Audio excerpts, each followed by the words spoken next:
We are leaving Merida now. It is in the afternoon. We did our checkout. We had a late checkout, 12 o'clock. So that's always nice, but we need to drive 3 hours now to Rio Lagartos is the name of the city. This is the beach town that we were gonna go to 2 days ago before we heard that Hurricane Delta was heading straight there. And it's a good thing we didn't go because it did in fact go right over the city that we're driving to now, this little beach town called Rio Lagartos. And we were watching, the eye literally went right over this town. So good thing we weren't there, but it's not gonna stop our plans, just delayed a couple days. And we are on our way now from Merida. So we're on our way now from Merida. Wish us good luck on this 3-hour journey there. Hey guys, thanks for watching today's video. If you want to see more from us, make sure to subscribe to this YouTube channel.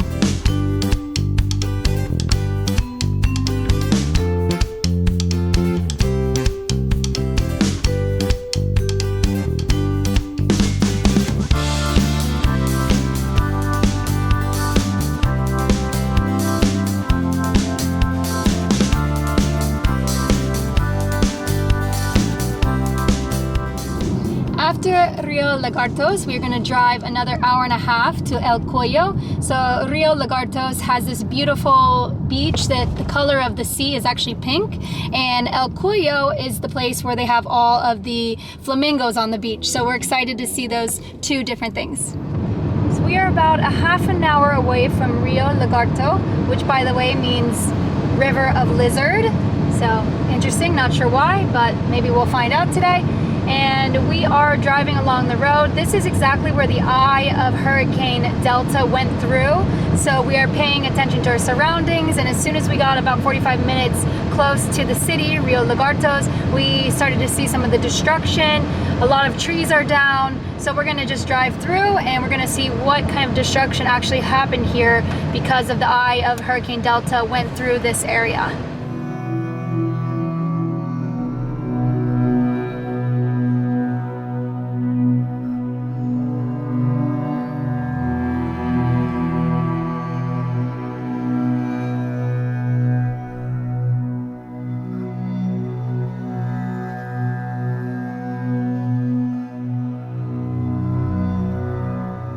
Noticing there's like a lot of little tin roofs here on these people's private farms on their land, and I've seen so far every tin roof that we've seen has pretty much been caved in.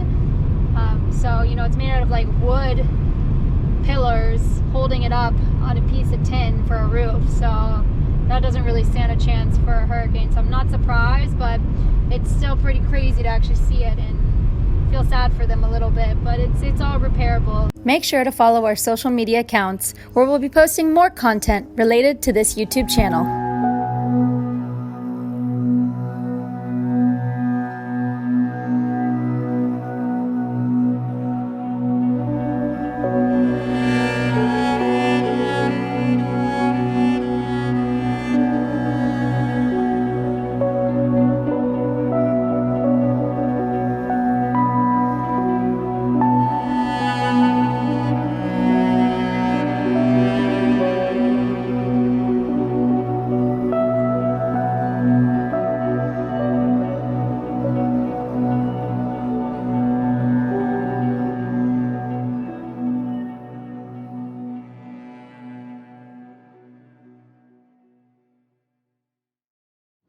So what I'm noticing mainly is a lot of trees down.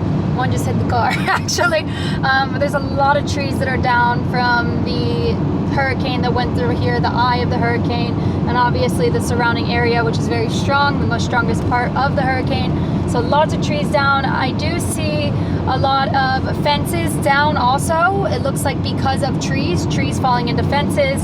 There are a lot of farmers out here, so a lot of farm land, and you know, this is their livelihood. These farmers live out here and they have all of their property, so it can cause some damage for them, but that's what I'm seeing so far. And we're just kind of right now in a long stretch of trees and farmland and property for farmers, so that's what we're seeing is the destruction. We'll see what else there is once we get into the actual town, and also what the beach is looking like.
So we are turning around right now because, as you see, we hit a roadblock.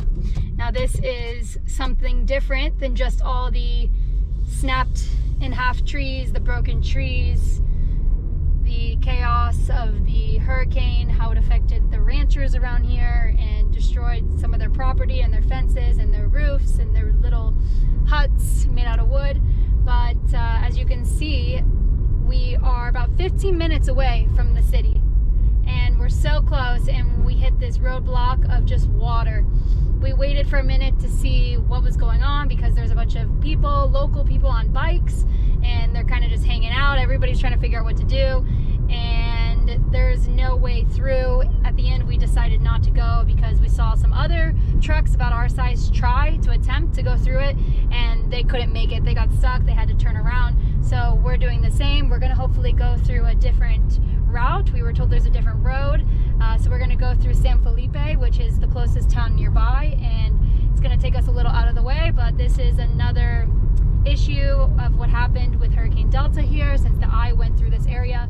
So there was just a mass amount of water covering this whole area, and it completely took over the road, and it's very deep. As you can see, there were guys walking through it on their bikes just to get across, and it was waist high, so it's very deep. Even for an SUV like ours, it's a pretty big SUV, but it was not gonna make it. So we decided to turn around, and we're gonna lose a little bit of time, but hopefully we will still reach the town we're supposed to go to, and we'll see what is in store for us there, and hopefully there's no more surprises and we make it safe and we can continue with our little road trip journey through Mexico.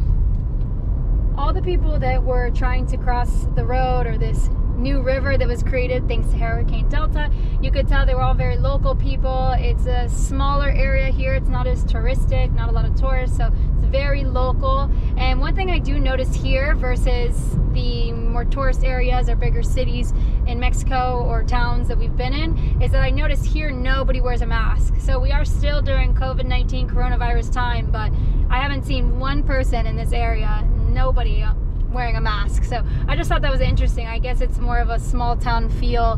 Who knows what's going on or how much they even know about it, but I don't know what the numbers are here, but that was just something I noticed. No masks. Hey, thanks for watching this video. Here, I leave you with one more video to watch. Just click the photo on the left-hand side. Enjoy!